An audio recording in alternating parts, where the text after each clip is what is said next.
Sebelum kita mengikuti bacaan pelajaran sekolah Sabat untuk hari ini, mari kita berdoa terlebih dahulu. Bapa kami dalam kerajaan surga, terima kasih untuk kesempatan yang Engkau berikan untuk kami dapat mendengarkan sebagian dari firman-Mu. Isilah kami dengan Roh-Mu yang suci agar kami dapat mengerti apa yang Engkau inginkan kami pelajari hari ini. Dalam nama Yesus kami sudah berdoa. Amin. Pelajaran Sekolah Sabat, Senin 17 November 2025. Pelajaran yang ke-8 di triwulan yang keempat. Judul pelajaran Sekolah Sabat kita untuk hari ini adalah Beri Aku Daerah Perbukitan Ini. Bagaimanakah Anda menggambarkan sikap Kaleb dan Yosua? Apakah yang dimaksud dengan mengikut Tuhan sepenuhnya? Kita ikuti bacaan ayat-ayat yang menjawab pertanyaan ini. Yosua 14 ayat 6 sampai 14. Bani Yehuda datang menghadap Yosua di Gilgal. Pada waktu itu berkatalah Kaleb bin Yefune orang Kenas itu kepadanya, "Engkau tahu firman yang diucapkan Tuhan kepada Musa abdi Allah itu tentang aku dan tentang engkau di Kades Barnea. Aku berumur 40 tahun ketika aku disuruh Musa, hamba Tuhan itu dari Kades Barnea, untuk mengintai negeri ini, dan aku pulang membawa kabar kepadanya yang sejujur-jujurnya. Sedang saudara-saudaraku yang bersama-sama pergi ke sana dengan aku membuat tawar hati bangsa itu. Aku tetap mengikuti Tuhan Allahku dengan sepenuh hati. Pada waktu itu Musa bersumpah, katanya, sesungguhnya tanah yang diinjak oleh kakimu itu akan menjadi milik pusakamu dan anak-anakmu sampai selama-lamanya, sebab engkau tetap mengikuti Tuhan Allahku dengan sepenuh hati. Jadi sekarang sesungguhnya Tuhan telah memelihara hidupku seperti yang dijanjikannya. Kini sudah 45 tahun lamanya sejak diucapkan Tuhan firman itu kepada Musa, dan selama itu orang Israel mengembara di padang gurun. Jadi sekarang telah berumur 85 tahun aku hari ini. Pada waktu ini aku masih sama kuat seperti pada waktu aku disuruh Musa, seperti kekuatanku pada waktu itu. Demikianlah kekuatanku sekarang untuk berperang dan untuk keluar masuk. Oleh sebab itu, berikanlah kepadaku pegunungan yang dijanjikan Tuhan pada waktu itu, sebab engkau sendiri mendengar pada waktu itu bahwa di sana ada orang Enak dengan kota-kota yang besar dan berkubu. Mungkin Tuhan menyertai aku sehingga aku menghalau mereka seperti yang difirmankan Tuhan." Lalu Yosua memberkati Kaleb bin Yefune, dan diberikannya lah Hebron kepadanya menjadi milik pusakanya. Itulah sebabnya Hebron menjadi milik pusaka Kaleb bin Yefune orang Kenas itu sampai sekarang ini, karena ia tetap mengikuti Tuhan Allah Israel dengan sepenuh hati. Bilangan 14 ayat 24. Tetapi hambaku Kaleb, karena lain jiwa yang ada padanya, dan ia mengikut aku dengan sepenuhnya, akan kubawa masuk ke negeri yang telah dimasukinya itu, dan keturunannya akan memilikinya. Bilangan 32 ayat 12. Kecuali Kaleb bin Yefune orang Kenas itu dan Yosua bin Nun, sebab keduanya mengikut Tuhan dengan sepenuh hatinya. Ulangan 1 ayat 36. Kecuali Kaleb bin Yefune, dialah yang akan melihat negeri itu, dan kepadanya dan kepada anak-anaknya akan kuberikan negeri yang diinjaknya itu, karena dengan sepenuh hati ia mengikuti Tuhan. Lukas 6 ayat 45.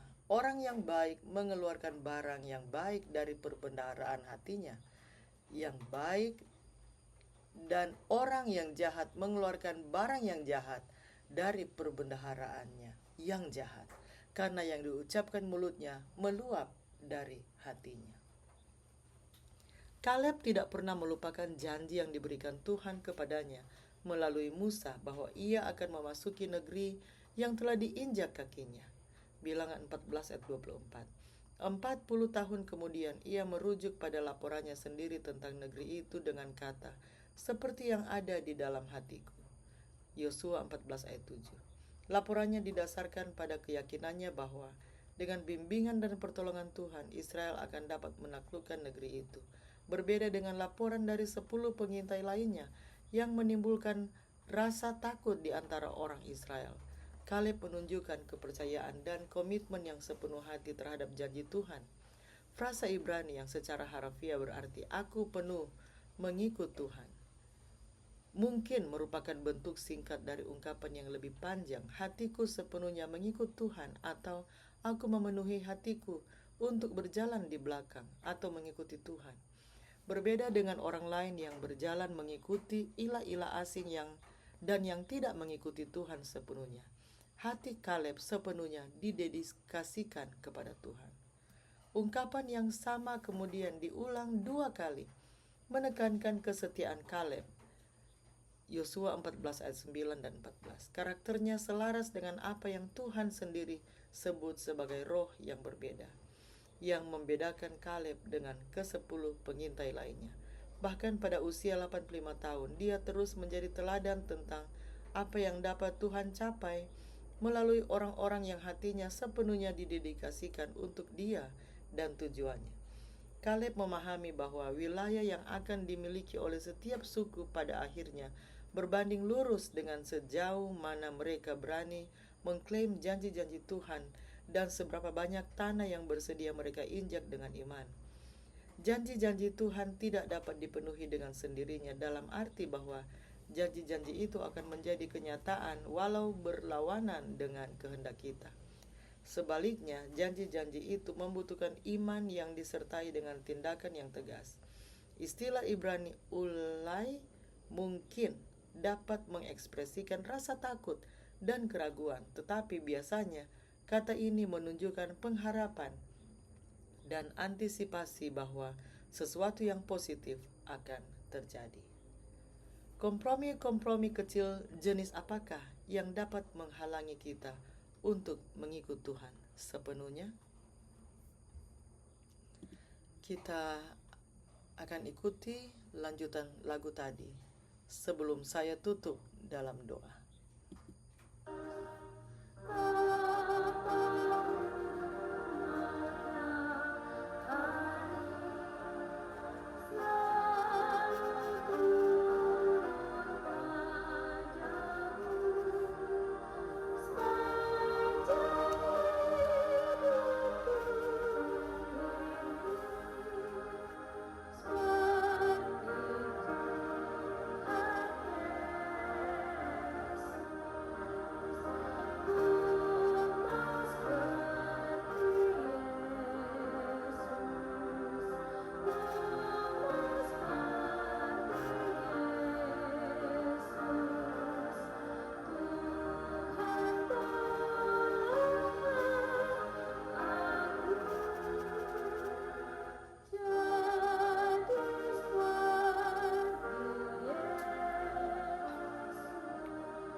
Ya Bapa di surga, kiranya Engkau dapat menolong kami untuk dapat menjadi seperti Engkau sepanjang kehidupan kami. Jangan biarkan kami untuk jauh daripadamu, apalagi berkompromi untuk hal-hal yang tidak sesuai dengan kehendak-Mu. Terima kasih ya Tuhan untuk pelajaran yang kami baru pelajari pada hari ini. Kiranya Engkau menguatkan kami senantiasa dengan iman yang terus berpegang kepada Engkau. Kami dapat hidup menjadi seperti Engkau, karena kami tahu Engkau akan selalu menolong kami, dan Engkau akan selalu bersama-sama dengan kami. Terima kasih ya Tuhan untuk tuntunan-Mu bagi kami dan janji-Mu bagi kami. Di dalam nama Yesus kami sudah berdoa. Amin. Demikianlah pelajaran Sekolah Sabat Senin 17 November 2025. Sampai bertemu di pelajaran Sekolah Sabat selanjutnya. Tuhan memberkati.